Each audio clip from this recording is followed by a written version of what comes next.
Polling ఆ తర్వాతి రోజు రాష్ట్రంలో జరిగిన అల్లర్లపై సమగ్ర విచారణ జరగాలని వైఎస్ఆర్ కాంగ్రెస్ ప్రతినిధుల బృందం సిట్ చీఫ్ వినీత్ బ్రిజ్లాల్ ని కోరింది. ఎన్నికల ముందు ఉన్న కలెక్టర్లు, ఎస్పీలని ఎన్నికల కమిషన్ మార్చేసింది.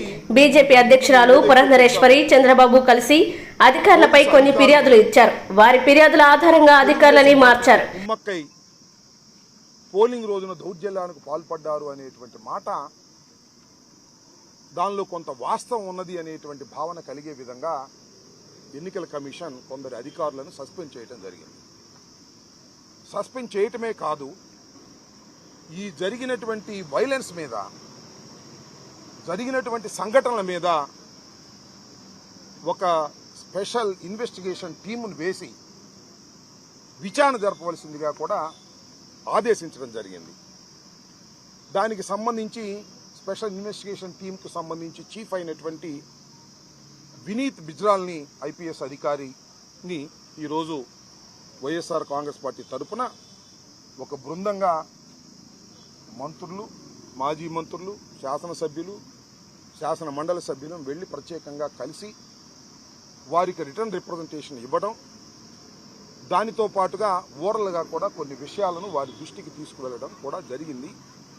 వారు దాని మీద విచారణ జరుగుతూ ఉన్నది. ప్రాథమికమైనటువంటి నివేదిక ఇచ్చినట్టుగా తెలిసింది. ప్రాథమిక నివేదిక ఇచ్చారు అంటే ఇంకా ఫైనల్ నివేదిక కూడా త్వరలో ఇస్తారని మేము భావిస్తూ ఉన్నాం. ఇది చాలా విచిత్రమైన, చరిత్రలో చాలా అరుదుగా జరిగేటటువంటి సంఘటన. ఎందుకని అరుదుగా జరిగేటటువంటి సంఘటన అంటున్నానంటే, ఎన్నికలకు ముందు, ఇవాళ వైఎస్ఆర్ కాంగ్రెస్ పార్టీ అధికారంలో ఉంది, ఎన్నికలకు ముందు ఉన్నటువంటి కలెక్టర్స్ని, ఎస్పీలని ఎన్నికల కమిషన్ మార్చింది. ఎన్నికల నిర్ణయం జరిగిన తర్వాత సహజంగా ఇలా జరగటం అనేది చరిత్రలో చాలా సందర్భాల్లో జరుగుతూ ఉంటుంది. దేని మీద మార్చారు అంటే, భారతీయ జనతా పార్టీ అధ్యక్షురాలు పురంధరేశ్వరి గారు, చంద్రబాబు నాయుడు గారు కలిసి కొన్ని రిప్రజెంటేషన్స్ ఇచ్చారు. అయ్యా పలానా పల్నాడులో ఎస్పీ ఉంటే మాకు ఇబ్బంది అని కాదు, పల్నాడులో ఉంటే శాంతి భద్రతలు విఘాతం కలుగుతుంది, వైఎస్ఆర్ కాంగ్రెస్ పార్టీకి అనుకూలంగా ఉంటారు వాళ్ళు అనేటువంటి ఒక రిప్రజెంటేషన్స్ ఇస్తే అధికారులు చాలామందిని మార్చారు. సరే, మంచిదే, మార్చడం వల్ల దానివల్ల మేమేమి పెద్ద ఇబ్బంది పడవలసినటువంటి అవసరం లేదు. ఇక్కడ గమనించాల్సిన అంశం ఏమిటంటే, ఎక్కడైతే మార్చారో అక్కడే మళ్ళా సస్పెండ్ చేయాల్సిన పరిస్థితి వచ్చింది. చూడండి దీనిలో ఎంత విచిత్రంగా ఉందో. పల్నాడులో ఎస్పీని మార్చారు, అలాగే అనంతపూర్లో ఎస్పీని మార్చారు, ఐజీని మార్చారు, తిరుపతిలో మార్చారు. ఎక్కడైతే మార్చారో పురంధరేశ్వరి గారి ఎలిగేషన్స్ మీద ఎన్నికల కమిషన్ న్యాయం అనుకుని ఎక్కడైతే మార్చిందో అక్కడే అల్లర్లు జరిగాయి, అక్కడే సస్పెన్షన్లు జరిగాయి, అక్కడే మళ్ళీ కొత్త అధికారులు వేశారు, అక్కడే స్పెషల్ ఇన్వెస్టిగేషన్ టీం వేసి విచారణ జరపవలసినటువంటి పరిస్థితి ఏర్పడింది. అంటే ఫ్యాక్ట్స్ ఏంటో ఆలోచించమని ఈ సందర్భంగా నేను ప్రజల్ని కోరుతున్నా. అదే విషయాన్ని సిట్ వారికి కూడా వివరించడం జరిగింది. దీని వెనకాల అక్కడ ఉన్నటువంటి అధికారులు ఎవరైతే పూర్తి అవగాహన ఉందో ఆ జిల్లాల్లో, వారిని సడన్గా మార్చేశారు. కొత్తగా ఎస్పీలను తీసుకొచ్చారు, వాళ్ళకి అవగాహన లేకపోవటం కావచ్చు, లేదా కొల్యూషన్ అయ్యారనేటువంటి కూడా అనుమానం ఉంది. ఎందుకంటే ఇద్దరు సస్పెండ్ చేశారంటే మెటీరియల్ ఉంటే కదా సస్పెండ్ చేసేది ఎలక్షన్ కమిషన్. ఒక ఐపీఎస్ అధికారులని సస్పెండ్ చేయడం అంటే it is not a small issue.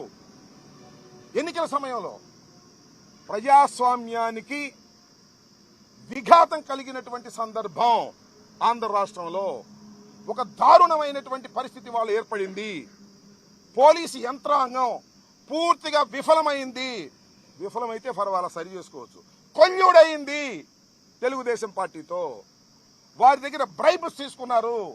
తీసుకుని ఎన్నికల్లో తెలుగుదేశాన్ని గెలిపించడం కోసం తెలుగుదేశం వారు పన్నినటువంటి పన్నాగంలో పావులుగా పోలీసులు పనిచేశారు. అంటే దాని అర్థం ఏంటి? కంచె చేను వేసినట్టు కదా. ఎన్నికల సమయంలో శాంతి భద్రతలు కాపాడాలి, బూతులు ఆక్యుపై చేసుకోకుండా ఉండాలి, తగాదాలు జరగకోకుండా చేసుకోవాలి. బూతులు ఆక్యుపై చేసుకున్నారు, తగాదాలు జరిగాయి, తలకాయలు పగిలాయి, కొన్ని ఆస్తులు ధ్వంసం అయ్యాయి. కొన్ని గ్రామాల్లోని ప్రజలు ఇప్పటికి కూడా ఆ గ్రామాలకు రానటువంటి దౌర్భాగ్యమైనటువంటి పరిస్థితి ఏర్పడింది. ఇది చాలా దురదృష్టకరమైనటువంటి పరిస్థితి. భారత ప్రజాస్వామ్యంలో చాలా అరుదుగా, ముఖ్యంగా ఆంధ్రప్రదేశ్లో చాలా అరుదుగా జరిగేటటువంటి సంఘటన. దీనికి బాధ్యత వహించవలసింది పోలీసు యంత్రాంగం. దానికి బాధ్యత వహిస్తున్నారు కూడా. ఇవాళ పోలీసు యంత్రాంగాన్ని ఎంక్వైరీ చేయమని మరి ఎన్నికల కమిషన్ ఆదేశించిందంటే it's not a small issue. కాబట్టి ఆ విషయాలనే మేము ప్రత్యేకంగా చెప్పడం జరిగింది. ఇంకొక అంశం ఏంటంటే, ఎన్నికల సమయంలో జరిగినటువంటి దౌర్జన్యకాండకు సంబంధించి మేము మా పార్టీ వాళ్ళు కేసులు ఇస్తే ఆ కేసులు తీసుకోవడం కాకుండా ఇప్పుడు మన కౌంటర్ కేసులు తీసుకుంటున్నాం. బ్యాలెన్స్ చేయడానికి కేసు కౌంటర్ అంటే రెండు మీరు పెట్టారు కాబట్టి మేము కూడా పెడతాం అనేటువంటి ఒక ఫాల్స్ కేసెస్ చేస్తున్నారు. అంతేకాకుండా సెక్షన్స్ 324 వేయాల్సింది కూడా 307 వేసేస్తున్నారు. మా మీద వేసి గందరగోళం చేస్తున్నారు. ఇది వన్ సైడెడ్గా చేయాలనే ప్రయత్నం జరుగుతూ ఉంది. అందువల్లనే పోలీస్ ఆఫీసర్లను సస్పెండ్ చేశారు. మీరు చూశారు, పోలీస్ ఆఫీసర్లు సీఐని వేశారు, ఆ సీఐని సస్పెండ్ చేశారు. ఎవరు వేసింది? ఎవరు? ఎన్నికల కమిషనే. సస్పెండ్ చేసింది ఎవరు? ఎన్నికల కమిషనే. ఎస్పీని వేసింది ఎవరు? ఎన్నికల కమిషన్.